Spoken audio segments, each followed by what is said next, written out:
गर्मियों की एक सुस्त दोपहर थी, जब सूरज सवा नेज़े पर आकर आग बरसा रहा था। सहन में खड़ी नीम की छांव भी गर्म हो चुकी थी। शेख चिली, जो दुनिया जहान के कामों से बेनियाज अपनी चारपाई पर बैठा मक्खियां मार रहा था, अचानक एक जोशीले ख्याल के जेर असर उठ बैठा। आज उसके सर पर बहादुर कहलवाने का भूत सवार था। उसकी अम्मी जान पसीने में शराब और सहन में मसाले कूट रही थीं। शेख चिली ने गला साफ किया, सीना फुलाया और एक फर्जी मूंछ को ताव देते हुए बोला, अम्मी जान, आपको अंदाजा ही नहीं कि आपने किस शेर को जन्म दिया है। अम्मी ने किन आंखियों से उसे देखा और वापस मसाले पर ध्यान देते हुए कहा, हाँ हाँ हाँ, वो तो मुझे रोज पता चलता है जब तुम छिपकली देखकर चीख मारते हो। शेख चिली ने इस तंज को मुकम्मल तौर पर नजरअंदाज किया। अम्मी, मैं सच कह रहा हूँ, आज मेरा दिल कर रहा है कि जंगल जाकर किसी बबर शेर से दो दो हाथ करूं। अगर आज इस मोहल्ले में कोई डाकुओं का टोला आ जाता ना, तो मैं अकेला ही सबको यह डंडा मार मार कर भगा देता।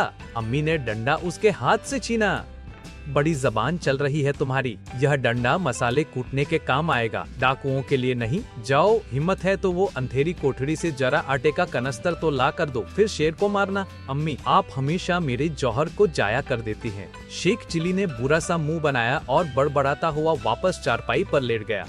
एक दिन मैं ऐसा कारनामा अंजाम दूंगा कि आप भी मान जाएंगी। रात का अंधेरा फैला तो जैसे हर शय पर सुकूत तारी हो गया। आसमान पर चांद आता था और उसकी दूधिया रोशनी सहन में अजीब ओ गरीब नक्श ओ निगार बना रही थी। झिंगुरों की आवाज माहौल को मजीद पुरसिरार बना रही थी। शेख चिली दिन भर की ख्याली पहलवानी से थका हुआ अपनी उसी चारपाई पर गहरी नींद सो रहा था। आधी रात को जब नींद का गलबा टूटा, उसे महसूस हुआ जैसे कोई चीज उसकी चारपाई के नीचे हरकत कर रही है। पहले तो उसने वहम समझकर करवट बदली, मगर फिर एक वाज़े फस की सी आवाज आई।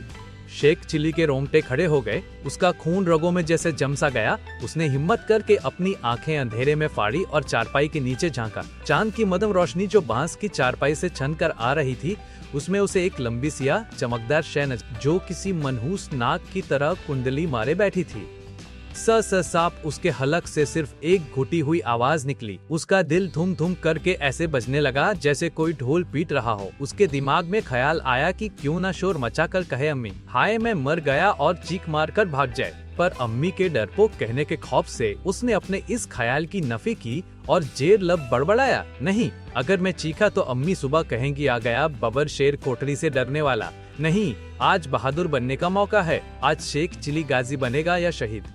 उसने कांपते हुए बिना आवाज पैदा किए हाथ बढ़ाया और दिन वाला वही डंडा टटोला जो अब चारपाई के पास ही पड़ा था। उसके हाथ पसीने से भीग रहे थे। या अल्लाह मदद! उसने आंखें मजबूती से बंद कर ली। एक चीख मारी जो आधी खौफ और आधी जोश की थी, और उठकर अंधेरे में उस काली शय पर पलट पड़ा। मर जाओ बदमाश सांप, मेरे घर में घुसने की हिम्मत की, ले और ले। वो आंखें बंद किए पूरी ताकत से डंडा जमीन पर मार रहा था। ठक ठक ठक की आवाजें रात की खामोशी को चीर रही थी। वो हाफ रहा था, कांप रहा था, मगर बहादुरी के जोश में डंडा बरसाए जा रहा था।